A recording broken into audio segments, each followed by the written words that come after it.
everyone. Good evening. Hope you're well. So I'm going to delve a little bit deeper into our Clean Streets Index. Actually, we call it Clean Stat. Has anybody ever heard of CompStat in the audience? Yeah. So CompStat is this very data-driven model that was actually pioneered by the LAPD, almost a decade ago or more. And it's used by the department to assess crime and be able to look at almost predictive kind of indicators that tell you why crime's bubbling up or where it's bubbling up, what are some of the other conditions that are happening in it.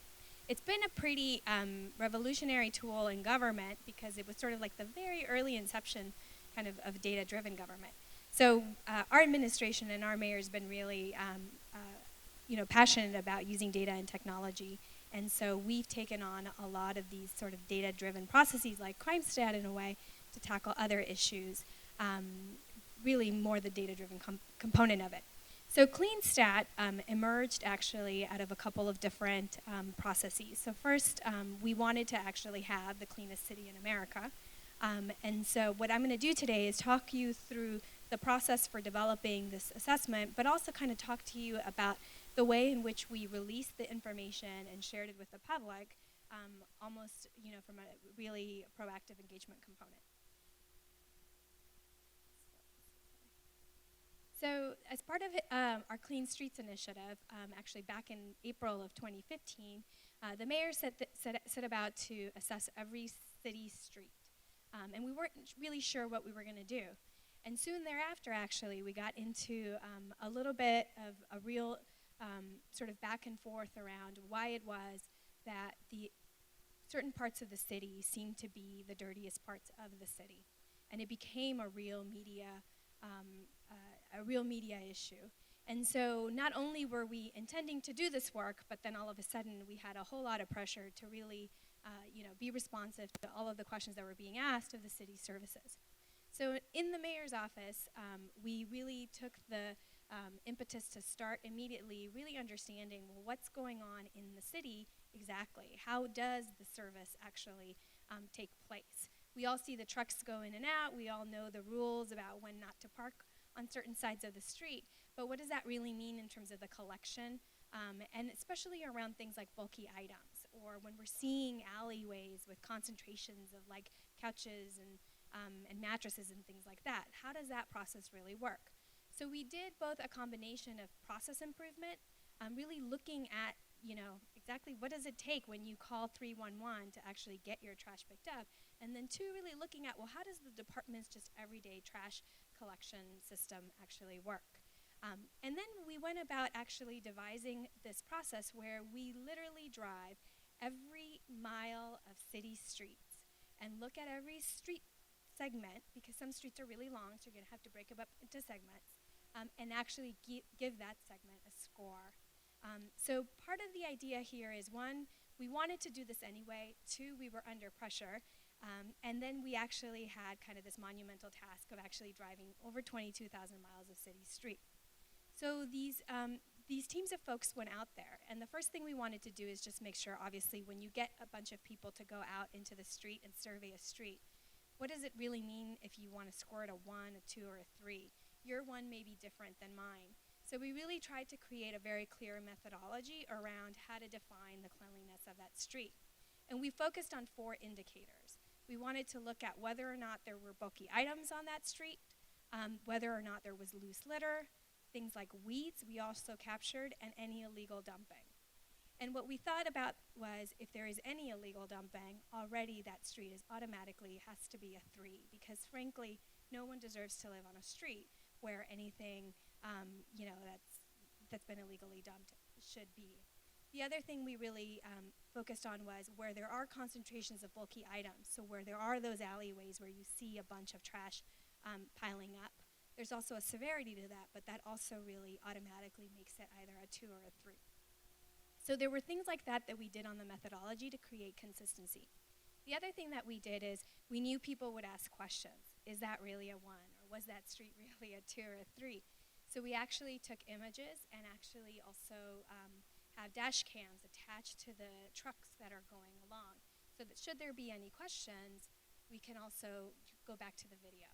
And one of the great things we did with the technology is we're actually able to track the truck along with the driver, so that as they're actually marking up a street score, you're really getting a very precise analysis of like where much of the actual litter or bulky item exists within the street. So you're almost getting like geolocated trash points as opposed to just general trash information.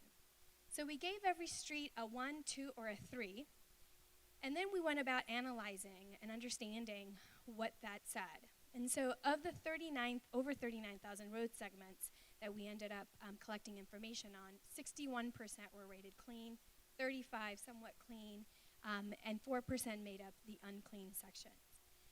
But this segment by segment data isn't actually very helpful when you want to transform the operations of like a $1 billion entity. So what we did is we then tried to almost aggregate up to really look at where there are concentrations. And we decided that those were the pockets of the city that we really needed to be able to go out and target with additional resources. So that what we did then here in this map, and this is all available for you online, you're actually able to, I'm going to go back here, type in your address and actually click on a segment. I'm having a hard time the view here. Sorry. There we go. So you can click on any segment or type in your address, which is not, it's hidden from you, sorry, in the way that it's projecting. What's going on? Can I go back to... So one thing I was going to say for later is all of this data can actually be found if you go through the Clean Stat campaign page or if you go to the GeoHub. There's multiple ways to enter this world. Sorry. So you can literally type your address. So I always love putting my favorite Colombian restaurant as an example, just because it's in the middle of Pico Union.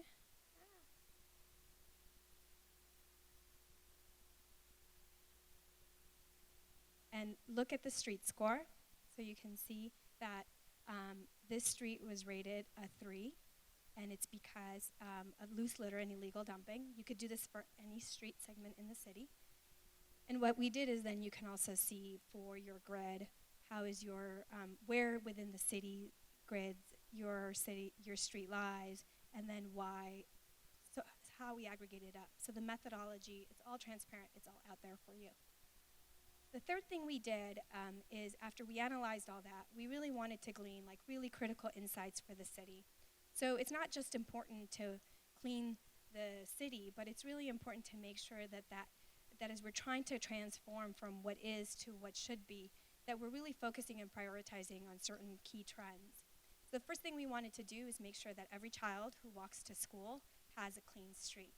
So we looked at, we mapped schools, we mapped the street segments, and for any school that has more than any street segments that have a 2 or a 3, those schools are now prioritized. So on any one of these, we can zoom in on the school, zoom in on which street segments, and those will now be prioritized by our department to go out there and make them a 1.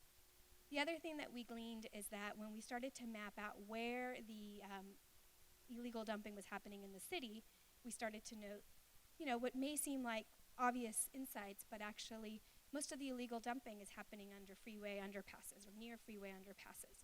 And a lot of that has to do with like people trying to avoid construction fees for dumping construction waste. So now we're able to really target and understand like what's going on in terms of illegal dumping in the city.